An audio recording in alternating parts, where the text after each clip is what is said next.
The Generals of the Yang Family, Chapter 15. When we think about what starts a war, we usually look for these huge geopolitical events. Right, the standard casus belli, Uh-huh. an assassination, a treaty violation. The serious stuff, yeah. But the Chapter 15 of the Generals of the Yang Family, it offers a trigger for war that is just, well, it's remarkably petty. It really is. It all starts with a rumor that the emperor next door is partying too much. Seriously. Yeah. The Liao dynasty gets intel that the Song emperor and his court are basically neglecting their duties for drinking and pleasure, and they see this as the perfect time to invade. So it's like a cosmic case of while the cat's away. Or while the cat is hungover. We've got this incredible text that blends, high-level military strategy with these really gritty individual duels. Almost like a Wuxia film. Exactly. And we want to unpack how those two things interact. You have the grand strategy, the big map back at the capital, and then you have the reality of the battlefield, the sweat and the blood. And as we're about to see, the map and the territory. They don't always line up. Not at all. In fact, sometimes winning can actually mess up the plan. Okay, so before we get to the fighting, let's set the stage a bit. Who are the main players here? All right, so we're in the late 10th century. You've got the Song dynasty, the main Chinese empire led by Emperor Taizong. He's ambitious, he's capable, but he's also running a huge, complex government. And their rivals to the north? That's the Liao dynasty, the Khitans, a very powerful, very militaristic, semi-nomadic empire. And the guy who really kicks this whole thing off is a Liao general named Yulu Zhuge. The text makes it seem like this is really personal for him. Oh, it's deeply personal. He has this massive chip on his shoulder. He's fought the Song before, and he lost. So he's just sitting there on the border, basically waiting for any excuse to get his revenge. And that excuse comes in the form of gossip. Pretty much. His spies come back from the Song capital, and they don't just have troop movements, they have rumors. They tell him the Song court is, and this is a quote, enjoying itself day by day. Just nonstop partying. The report literally says the emperor and his ministers are drinking and indulging in pleasure. Now, who knows if that was even true, but for Yelu Zhuge, it's the green light he's been waiting for. He goes straight to Empress Xiao, who's the real power in the Liao court. And I found her reaction fascinating. She doesn't just jump at the chance. She's cautious. She's the voice of reason here. She pushes back. She says, look, you've tried this before and failed. The Song Empire's huge. We can't just topple it because they had a few good weekends. She wants to be methodical. But she gets overruled. Or out-argued, I guess. Yeah, by another general, Yelu Shah. And he drops this incredible line in the debate. He tells the Empress, the opportunity is hard to get, but time is easy to lose. Wow, time is easy to lose. That's chilling, coming from a general. It's the whole idea of a window of opportunity, right? He's arguing that this moment of Song weakness, this supposed drunkenness, is fleeting. If they wait, the Song will sober up, the defenses go back up, and the chance is gone. And that argument works. It does. Empress Xiao agrees. She authorizes an invasion force of 100,000 elite troops. This isn't just a border raid. It's the real deal. All because of a rumor? And the fear of missing out. All driven by the fear that the party might end before they get there. Okay, so the invasion starts. Word reaches the Song capital. And Emperor Taizong, the guy who's supposedly too busy partying, I imagine that news sobers him up pretty fast. Instantly. And his first reaction isn't fear, it's just pure rage. He takes it personally. Very. The text says he was furious that these, and this is his term, ugly barbarian slaves would dare to provoke him.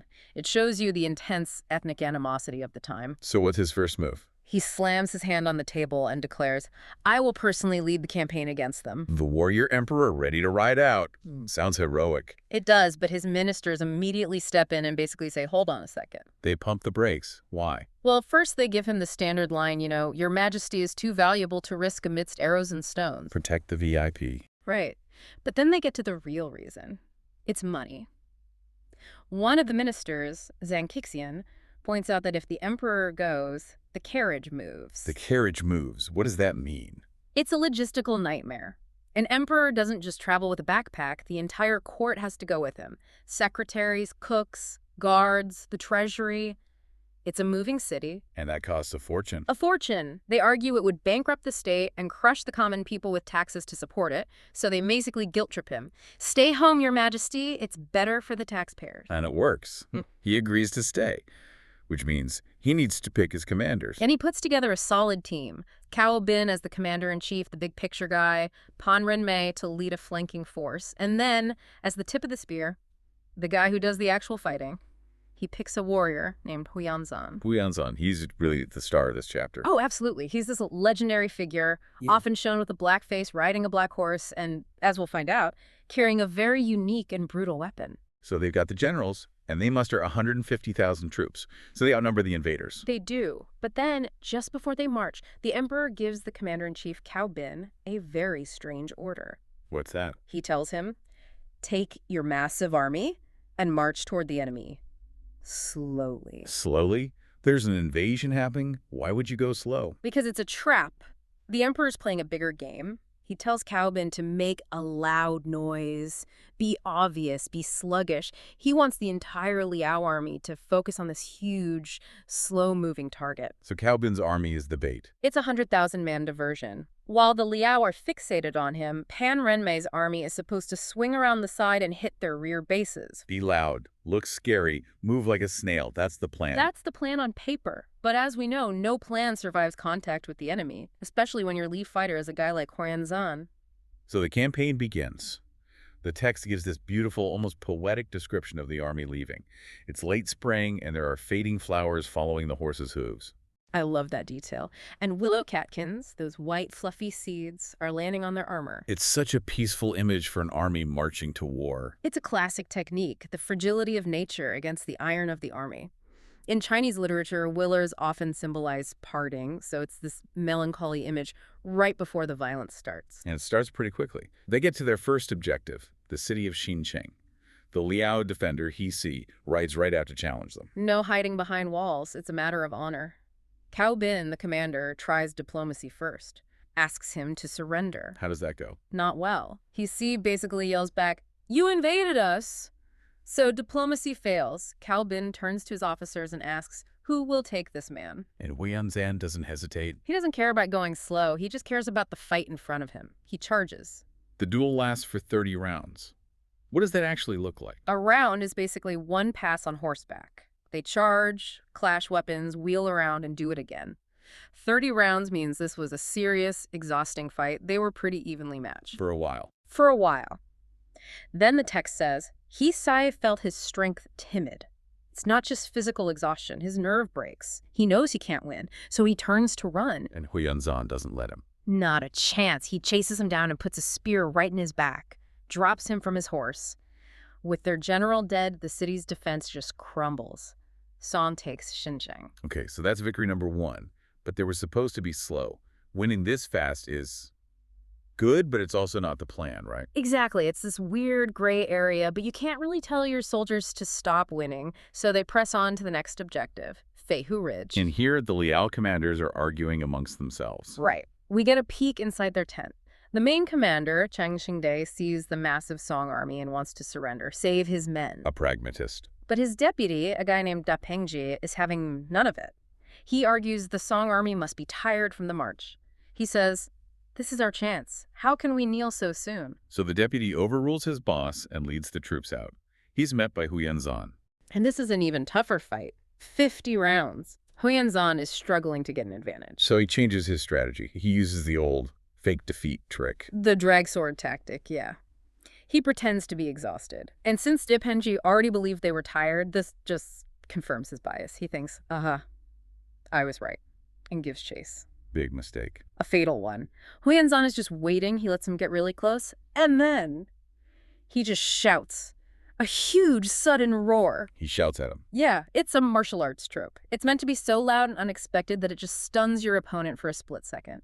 The text says Dipenji was hands and feet confused. It's like a flashbang, a sensory overload. Precisely, and in that one moment of shock, Huyanzan spins around and literally pulls Dipenji off his horse, captures him alive. What a move. Dipenji is executed, and the original commander, who wanted to surrender anyway, immediately opens the gates. So that's 2 cities down in rapid succession. They are on a roll. Next up is Lingqi. And this defender is different. This is the boss fight, a general named Huda. He is formidable. When Huyanzan rides out, Huda just insults him, calls him a madman, and attacks. The fight that follows is Unbelievable. 100 rounds. 100. It's an eternity. At this point, Huyanzan realizes he cannot win on skill alone. This guy is his equal with a spear. So he needs a trick. He does the fake retreat again. He does. Hu Dao chases him, probably thinking he knows this move. But Huyanzan does something different. He puts his spear away. He disarms himself. Not exactly. He reaches for his other weapon, his signature weapon, the golden whip. This weapon of Azayan isn't a whip. It's a solid metal rod, often segmented, made of iron or brass. It doesn't cut. It crushes. So it's a mace. A bludgeon. A heavy, armor-breaking bludgeon. It's designed to smash helmets. Oh, that makes what happens next make a lot more sense. Hu Da closes in, expecting a spear, and instead Huyanzan just spins and brings that iron bar down right on his head. The text says it hits him on the brain. Instant kill. Just devastating. The stalemate is broken in a single second. The city of Lingqi falls. The Song army captures thousands of soldiers, tons of supplies. It's a complete rout. And on the battlefield, this is an incredible triumph. It is. Commander Cao Bin is thrilled. He tells Huyanzan, the credit for this is yours.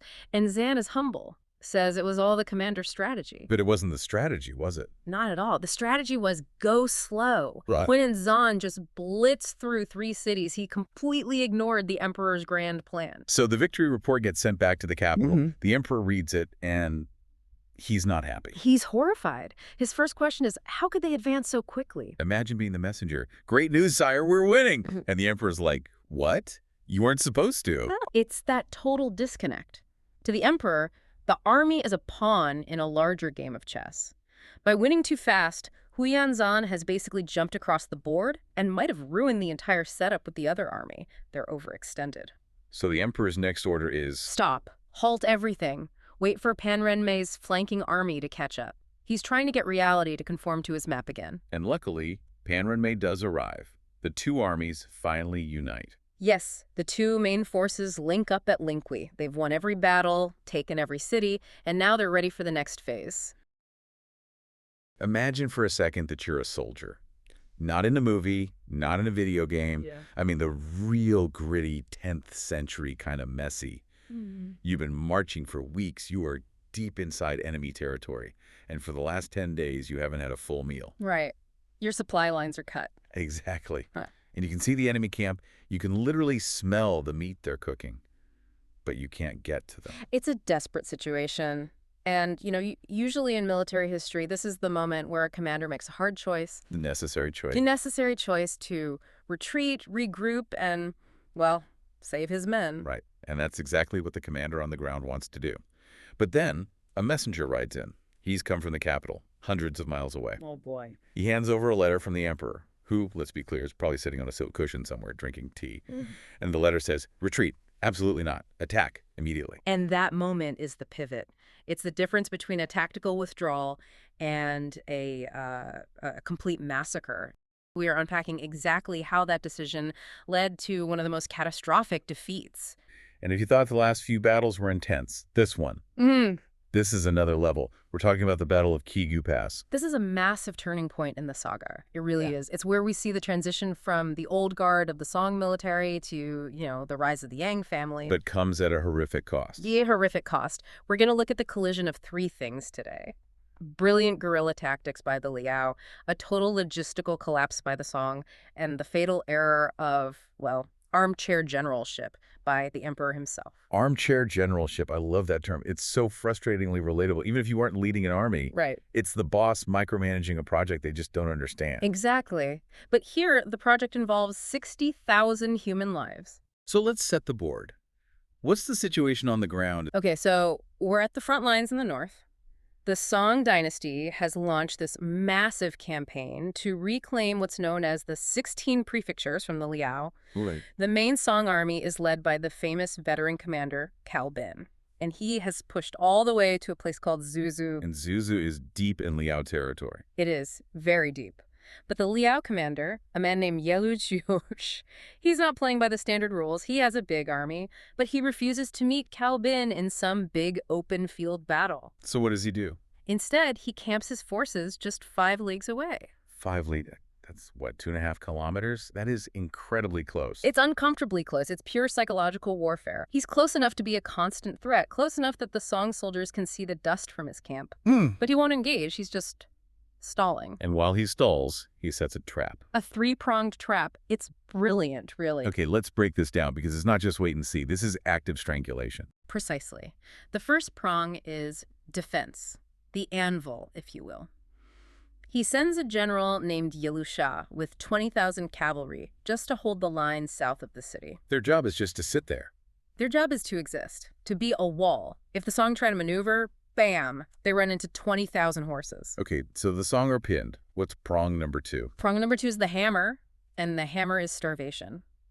Yelujuj knows an army of 60,000 men eats, a literal mountain of food every day. Of course. So he sends another general, Hua Sheng, with 10,000 infantry, but he sends them into the forests of Linghui. That sounds like rough terrain. It is, Yeah. and it's the choke point for the Song supply lines. Hua Sheng's entire mission is to ambush the grain convoys coming from the south. And I'm guessing he's good at it. Devastatingly effective. Within days, the flow of food to the Song camp just stops. So you're pinned down and you're starving. And that leads to prong 3, sleep deprivation. Oh, this is just brutal. The source text says, Yelushuj sends light cavalry to raid the Song camp every single night. Not a full attack, just noise. They ride in, bang drums, fire arrows, create noise and disturbance, and then right away. So you're hungry, you're stuck, and you can't even sleep. Every time you drift off, you think you're about to die. And then, just to twist the knife, during the day, he parades his elite troops in full armor right in front of the camp. Oh, man. So the starving, exhausted Song soldiers look out and see these fresh, well-fed, terrifying enemies just watching them. It's total psychological dismantling. So what does the Song commander do? He can't just sit there. After 10 days of this, Cao Bin knows the game is up. He consults with his fellow general, Pan Renmei. Pan Renmei. Okay, people who follow the saga know him. He's usually the villain. He is, the corrupt official. But in this specific moment, he's actually the voice of reason. And that's how you know things are really bad. When the villain says, hey, maybe we should go home. Exactly. They agree on a plan. Retreat to Shangzhou, a tactical withdrawal, go back, get food, secure the supply lines, let the men sleep. Then try again.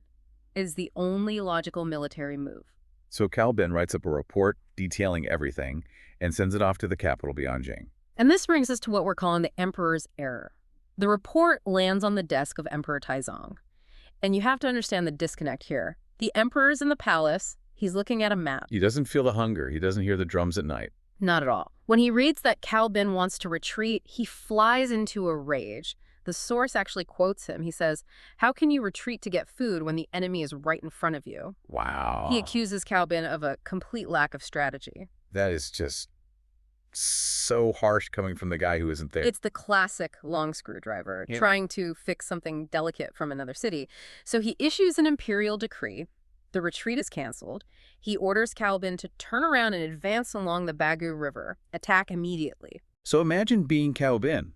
You've just told your men, pack up, we're going to get food. And now you have to say, actually, the emperor says we have to march into battle. how do they even handle the food situation? That's the tragic part. The compromise is that the soldiers have to carry their own grain rations on their backs. Oh, no. So now you have men who are already weak from hunger, carrying heavy loads, marching in what the text calls the summer month. So it's blazing hot. Blazing heat, dehydration, exhaustion. There's this tense council of war. Pan Renmei, again, he argues for caution. But another general, Gao Huaid, takes the opposite view. Gao Wei, he's one of the legendary tough guys of this story. He is, and his logic is, we're weak. If we hesitate, the Liao will know it and slaughter us. Our only chance is to attack now, with the ferocity of desperate men. It's a burn-the-boats mentality. So they march. They're heading toward Kigu Pass. And the Liao, they're just waiting. Yelushu sees them coming. He sees the disorganized formations, the exhausted soldiers. But he doesn't just attack. He uses a tactic straight out of the art of war. Luring the tiger from the mountain. You got it. He uses a feigned retreat. When the Song vanguard arrives, the Liao generals ride out. Gao Huaid challenges a Liao general named Yelushidi. They fight for just 5 rounds, and then Dijidi runs away. turns his horse and flees. To a desperate Song soldier, that looks like victory. It looks like the Liao are cowards. So the adrenaline kicks in. It does. Then Cao Bin himself fights Yilushuj, and Shuj does the same thing, clashes weapons a few times, then flees. The whole Song army thinks, we've got them on the run, and they chase them. Right into the narrow throat of Kigu Pass. And that's the kill zone. The trap springs. As soon as the Song army is squeezed in, a signal cannon fires from the Ness forest. It's a trap. Suddenly, 10,000 fresh Liao troops under a general named Yelu Na burst out from the sides, cutting the Song army in half. And the source mentions the crossbows. 10,000 crossbows. It's not a battle, it's an execution. They rain arrows down on the trapped soldiers. Cao Bin's horse is shot out from under him instantly. The whole command structure just collapses in seconds. This is where the story shifts from a tactical overview to this really personal, bloody tragedy. We have to talk about the Gao family. We do. This battle is essentially the end of their line. Amidst all that chaos, there are these moments of heroism. Incredible heroism. Huarenzan, another famous general, he charges into the encirclement to save Cao Bin, manages to drag him to safety. He even saves Panren Mei, who the text notes has lost his helmet and is just running for his life. I could just picture that. The bureaucrat panicking while the warriors do the work. But not everyone gets out. No. The rear guard is completely cut off, and this is where we find the brothers, Gao Huaid and Gao Huailiang. They're surrounded. Totally surrounded. Gao Huailiang is fighting the Liao general Yelu Sha alone. No backup. He's overwhelmed and cut down. And Gao Huaid sees his brother die. He does. And the description here is so visceral. Gao Huaid goes into a frenzy. He tries to fight his way to his brother's body, but he's swarmed. The text says his battle robe is soaked in blood and all of his followers are dead around him. And then comes the fatal blow. He takes a massive arrow to the arm, but, and this is a testament to his grit, he just rips the arrow out. Wow. Blood is spraying everywhere, but he keeps swinging his sword, kills dozens more enemies. But then eventually, he stops. Why? Why does he stop? He realizes it's over. He Mm-hmm. looks around. The pass is filled with dead Song soldiers. His brother is dead. He is alone. He knows he can't escape. And for a man like him, in this era, capture is not an option. No. Humiliation for the dynasty, for his ancestors. So on horseback, surrounded by the enemy, he slits his own throat. Man, that is heavy. It's just a tragic waste. The historian who wrote the saga even includes a poem right there in the text. Something like, "Heroic deeds, where are they now? Looking back, I only sigh in the sunset." So all that bravery, Hmm. meaningless because of the strategic failure. Exactly. So the generals are dead or fleeing. What about the army? The 60,000 men. It gets worse. As the shattered Song army tries to run back south, nature itself turns against them. A torrential summer rainstorm begins. Ugh. The roads turn to mud. They reach the Ma River, trying to cross to safety. But the Liao cavalry is right behind them. It's a slaughter at the riverbank. They're trapped. Pushed into the water. And the source gives us a detail that's, well, it's hard to forget. So many men were killed or drowned that their bodies blocked the flow of the river. They dammed the river with corpses. Yes. The total loss is 60,000 men. And all the equipment, the armor, weapons, supplies, piled up at Kigu Pass like mountains. The Song military was effectively wiped out in a single afternoon. So the news gets back to the capital. The emperor who ordered this. How does he react? Does he double down? Surprisingly, no. He has a moment of reflection. Emperor Taizong actually admits, "This was my fault for not planning carefully." That's rare for an emperor. But I'm guessing he doesn't fire himself. Exactly. Accountability flows downward. Cao Bin, the veteran commander who knew better but followed orders, he takes the fall. He's demoted to a minor position prefect of Fengzhou. You spend your life serving the state, you try to save your men, you get overruled, your army is destroyed, and then you get demoted. It broke him. The text says, Cao Bin just retired from public life, closed his doors, and read books. Refused to see anyone. He was just done. And the Gao family. Their father and uncle are dead. The emperor tries to make amends. He grants official posts to Gao Huaid's two sons, Gao Lin and Gao Feng. It's a posthumous honor, a way to say, we value your sacrifice. But it doesn't change the fact that the Song have lost some of their best generals. So the Song are devastated. The Liao have won a crushing victory. You'd think they would just march on the capital immediately. And Yilushu wants to. He sends a victory report to the Liao capital, asking the Empress Dowager Xiao for permission to invade. He's ready to go. But she says no. She says no. And this is so important for understanding the difference between the two sides. The Song emperor was impatient, impulsive. Empress Dowager Xiao, the real power in Liao, she is patient. She is strategic. So what does she say? She sends back an order. Wait until the autumn when the horses are fat. Wait until the horses are fat. That is such a distinct nomadic way of thinking about war. It is. She knows cavalry relies on grass. In summer, the horses are still recovering from winter. By autumn, they'll be strong, heavy, ready for a long campaign. She's playing the long game. She doesn't just want a raid, she wants a sustainable invasion. So the Liao are sharpening their swords and feeding their horses. Yeah. Meanwhile, the Song court must be in panic mode. Total panic. The 8 kings, the senior council, they advise the emperor to hunker down, repair the Great Wall, train troops, use guerrilla tactics, sensible, defensive advice. But Emperor Taizong, he has other ideas. He does. In the middle of this crisis, he suddenly remembers a religious vow he made. He promised to offer incense at Wutai Mountain. Wutai Mountain. Wait, looking at the map in my head, Hmm? isn't that dangerously close to the border? It's basically the front line. It is right in the path of any potential Liao invasion. This is unbelievable. His army is destroyed, his best generals are dead, the enemy is preparing an invasion, and he decides now is a great time for a pilgrimage into the danger zone. His ministers are horrified. A famous straight-talker named Ku Zun stands up and objects. He basically says, if you move, the enemy will know. Who will save you then? But the emperor is stubborn. Refuses to listen.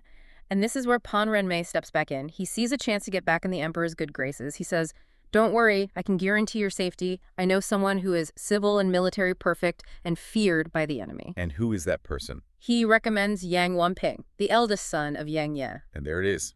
The emperor agrees. He appoints Yang Wanping as the protector general, gives him 20,000 imperial guards. His sole mission, escort the emperor to Wutai Mountain. It feels like we were setting up for a sequel to the disaster we just witnessed.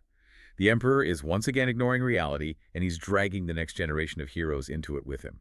The chapter ends with this very ominous image. The text says it's now early autumn, the wind is getting cold, leaves are falling, and the emperor's caravan is moving north toward Taiwan. Heading right toward the fat horses of the Liao. Exactly. The season has changed. The enemy is ready.